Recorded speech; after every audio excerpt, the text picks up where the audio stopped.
Welcome back to the channel. Today, we are going to discuss an important topic that many of us have encountered during our journey with Buddhist practices, the so-called taboos in Buddhist practice and their true meaning. Many practitioners, especially those practicing Buddhism at home, often come across various rules or taboos that are said to guide proper conduct. These rules, however, are often misunderstood and can sometimes create confusion and even anxiety for new practitioners. In Buddhism, the core teachings focus on the principles of wisdom, compassion, and inner awakening, rather than rigid external rules or superstitions. Many of these so-called taboos are not directly taught in Buddhist scriptures and often arise from cultural misinterpretations or misunderstandings passed down through generations. Today, we will dive into the true meaning behind these so-called taboos and explore how understanding their underlying wisdom can help us practice Buddhism with greater clarity and authenticity. Whether you're a novice or a long-time practitioner, this video will provide a fresh perspective on how to navigate these perceived restrictions in your practice. Let's begin by discussing one of the most common taboos encountered by home practitioners, the misconception that women cannot practice during menstruation. This is a belief that has been passed down in some cultures, claiming that women are spiritually impure during their menstrual cycle and therefore cannot engage in Buddhist practices like entering temples, participating in rituals, or reciting sutras. While this taboo may seem deeply rooted in tradition, it is important to understand that it has no foundation in Buddhist doctrine. In fact, the Buddha's teachings focus on the mind's purity and the intentions behind our actions, not on external bodily conditions. The Buddha taught that anyone, regardless of gender or physical condition, can practice the path to enlightenment as long as their mind is focused and their intentions are pure. Buddhist practices like meditation, chanting, and reciting sutras are not dependent on physical purity, but on mental focus and sincerity. This misconception about menstruation rises from cultural beliefs that associate spiritual purity with physical cleanliness, but Buddhism does not subscribe to this idea. Understanding this is essential for modern-day practitioners who might be hindered by these unfounded restrictions. If you've ever been told that certain practices are not permissible during menstruation, remember that it is your mental state that determines the quality of your practice, not external factors. Whether you are male or female, young or old, healthy or unwell, your ability to practice Buddhism and engage in its teachings remains the same as long as you are sincere.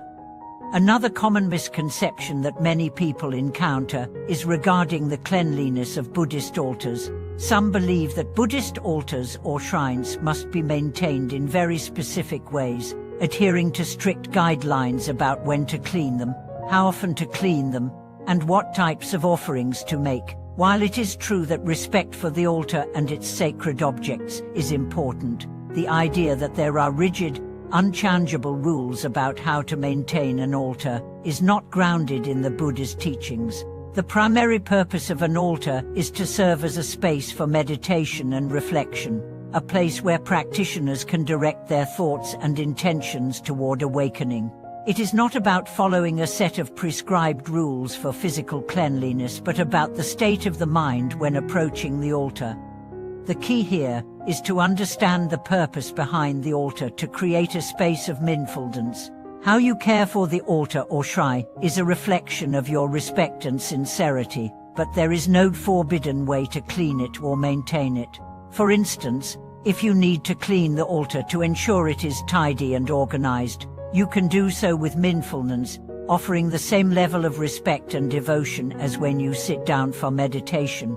The practice is about maintaining mindfulness and awareness in every action, even in mundane tasks like cleaning, rather than rigidly adhering to unspoken rules that often stem from superstition. One of the most misunderstood aspects of Buddhist practice at home is the idea of proper times for meditation or chanting. In some cultures, certain times of the day or specific lunar phases are seen as the right moments to engage in Buddhist rituals or prayers. These practices, often based on astrology or superstitions, have no basis in Buddhist teachings. Buddhism teaches that the best time to practice is whenever you are ready and willing, as long as your heart is pure and your mind is focused. Whether it's morning, noon, or night, the sincerity of your practice matters far more than the time at which you choose to engage in it. For many home practitioners, the flexibility of practicing at any time can be liberating. The important point to remember is that consistency and sincerity are what bring true benefits to your practice. You do not need to wait for a specific moment or phase of the moon to engage in your practice. Instead, the Buddha encouraged us to be mindful in all moments, and to practice whenever we have the time, energy, and intention to do so. The idea of proper times can lead to unnecessary stress and anxiety, but once we let go of these misconceptions, we find that our practice becomes freer and more fulfilling. Next, let's talk about the restriction on offerings, which can sometimes be viewed as a taboo. Some people believe that certain types of food or drink should not be offered at Buddhist altars, or that there are strict rules about what is considered appropriate for offering. While it is true that certain types of offerings, such as alcohol or meat, are often avoided in Buddhist practices, these restrictions are not about spiritual purity or taboo, but about cultivating awareness and respect for all living beings. The primary goal of making offerings is to express gratitude and reverence, and the specific offerings are secondary to the spirit behind them. In Buddhism, it is the thought behind the offering that matters the most. When we make offerings, whether they are flowers, fruits, incense, or candles, we do so with the intention of cultivating compassion, generosity, and mindfulness. It is not about adhering to rigid rules, but about understanding the significance of what we are offering and the intention with which we offer it. Therefore, there is no need to worry about making the perfect offering.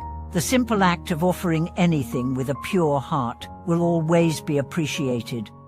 Now that we have explored some of the most common misconceptions and taboos in Buddhist practice, let's talk about how to navigate them with understanding and clarity.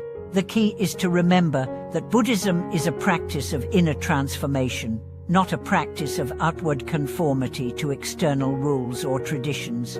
True Buddhist practice is about developing a mindful, compassionate heart and focusing on the teachings of the Buddha that guide us toward enlightenment. By letting go of rigid taboos and superstitions, we open ourselves to a deeper, more authentic practice that is rooted in wisdom and compassion.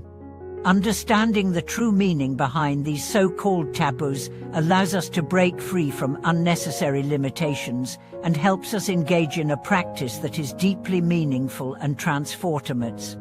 Buddhism encourages us to cultivate wisdom, compassion, and mindfulness in all aspects of our lives, without being bound by cultural misunderstandings or misconceptions. The true path of awakening is about embracing the present moment and walking the path with sincerity, not about following external rules. Thank you so much for watching today's video. I hope this discussion has provided clarity and insight into some of the common misunderstandings and taboos in Buddhist practice. Remember, Buddhism is a practice of the heart and mind, not one of external restrictions. If you have any experiences or thoughts on this topic, feel free to share them in the comments below. Don't forget to like, comment, and subscribe to the channel for more content on Buddhist teachings and practice. Until next time, may your practice be filled with wisdom, compassion, and peace.